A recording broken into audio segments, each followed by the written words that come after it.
আমাদের যে দিন মজুরি একদিনের মাইনেতে আমাদের সংসার চলে না গো। মাইনে বাড়ানোর কোনো সিস্টেম নাই গো। আজ যে শিক্ষা ব্যবস্থা ভেঙে চুরমার হয়ে গেছে, যে শিক্ষা ব্যবস্থা শিক্ষক দুর্নীতির জন্য আজকে রেশনের চাল চুয়ে সমস্ত কিছু দুর্নীতির মোকাবেলার জন্য প্রতিবাদের জন্য আমরা এসছি এই ময়দানে। মমতা সরকারকে এখান থেকে কি বলতে চান? মমতা সরকার পতন চাই, মমতা সরকারের পতন চাই।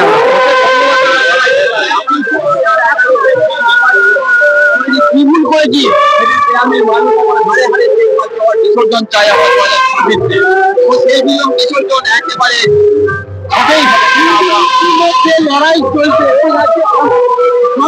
রাজনীতি চাই আমরা, এই দুদিনের রাজনীতি অবস্থা আজকে পরিকল্পিত ভাবে চাপা দেওয়ার জন্য আজকে হিন্দু মুসলমানের লড়াই লাগিয়েছে। গরিব মানুষকে বিভ্রান্ত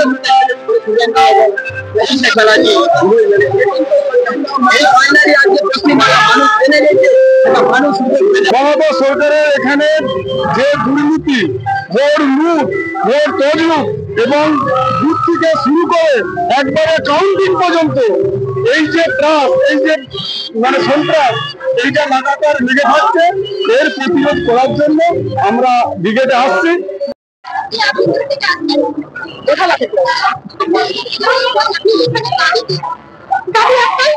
এই দুজনের কেন্দ্র এবং রাজ্যে যারা আছে তারা যা দুর্নীতি করেছে, তারা যা অন্যায় করছে, সেই অন্যায় প্রতিবাদ হোক। গরিব মেহনতি খেটে খাটা খেটে খাওয়া মানুষ তারা সবাই এক হোক। তারা হয়তো একসময় ভুল করেছে, কাকে দাঁড়িয়েছে, বুঝতে বাচ্চাকে দাঁড়িয়েছে, আজ তারা কিন্তু বুঝছে, মনে মনে বুঝছে। কিন্তু কি বলুন তো, আপনারা এক্ষুনি প্রশ্ন করেন তাহলে আপনারা ভোটে কেন নেই, ভোটে কেন শুনবো? আরে টাকা টাকা টাকা, দুটো দল কিভাবে টাকা ছড়িয়েছে দেখতে পাননি? সবাই দেখেছে, সবাই জানে, মনে মনে রয়ে গেছে। বিচারক যখন রায় দিচ্ছে, বিকাশ বাবুর কাজ কি? সওয়াল করা। তিনি সওয়াল করেছেন, তিনি বলেছেন গরিব খেটে খাওয়া মানুষ এবং আমাদের শিক্ষিত সমাজের যারা শিক্ষক তাদের জন্য দাঁড়িয়েছে। এরা 26,000 বলছে, অ্যাকচুয়ালি বিকাশ বাবু শুধু 26,000-এর জন্য নয়, ওই 22 লাখ সবার জন্য লড়েছিলেন। তা আমার বক্তব্য হচ্ছে, বিকাশ বাবু যদি অন্যায় করে থাকে পাকড়াও করছে না কেন? বেকার কুণাল ঘোষকে ধরে নিয়ে গিয়ে প্রেজেন্টমেন্ট পাঠিয়ে পিটলো কেন? মানুষ সব জানে, কিন্তু টাকা মানুষকে ভোট দিতে দেয় না এরা। আমি বলছি দেন, আমাকে আমি বলছি দেন, দেয় না। ভোট লুট হয় এখানে, এখানে ভোট লুট হয় না। বিকাশ বাবুর মতো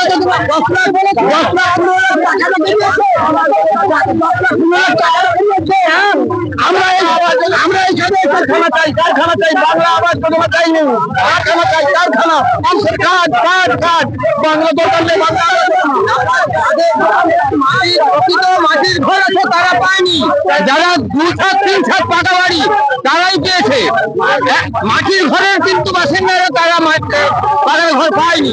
আবাস যোজনার পরিবর্তে কি হচ্ছে?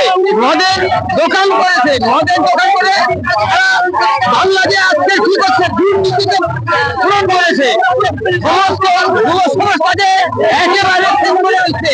এই যে নারী শ্রমিক বাচ্চা শিশু যারা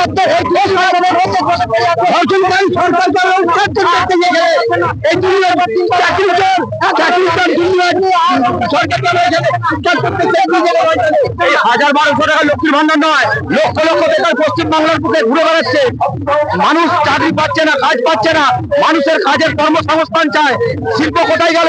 শিল্পে বলেছিলাম আমরা শিল্প বামফ্রন্টের আমলে, সেই শিল্প কোথায় গেল? মমতা বলেছিল পশ্চিমবাংলায় আমি কাজ দেবো, লক্ষ লক্ষ ডবল চাকরি দেবো, সেই চাকরি আজ কোথায় গেল? মমতা ব্যানার্জির চাকরি কোথায় গেল? ঘুষ দিয়ে চাকরি দিচ্ছে।